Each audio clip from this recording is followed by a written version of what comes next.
una certa raccoglimento di silenzio, perché poi c'è la canzone di Luca Italia, che mi raccomando nella figura dobbiamo fare, da parte di un cantautore, Luca Lattanzi, che canta di Luca Italia, ok?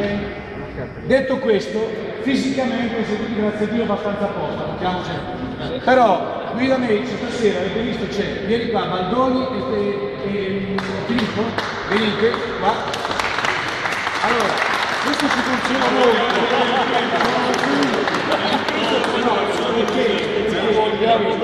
avete messo paura in quanto la prima serata, voi sapete, Nello si è fatto il perimine e Mauro si è fatto la Rimini e via. Ora loro saranno presenti addirittura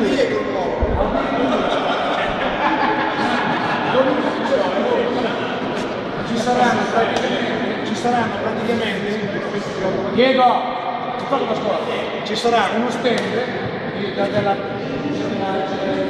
Sport dove praticamente al di là di quello se state per fare un passaggino dentro si fa, ma se c'è qualcosa praticamente lui è a disposizione per lui e gli uomini suoi, insomma, per quello che è la cura della persona prima che deve entrare dentro, ok? Adesso fa tante cose positive. Cipolletta, adesso fra tante cose positive,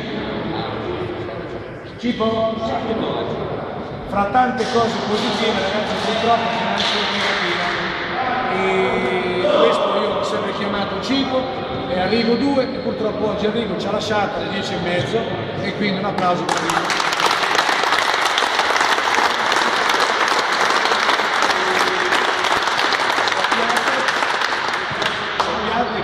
Con grande piacere sia Pamela sia Tim, con grande soddisfazione ho avuto il gusto di mancano Maturcicci, andiamo, ok taci, andiamo, siamo andati un attimo a mangiare a Rigo, vedo?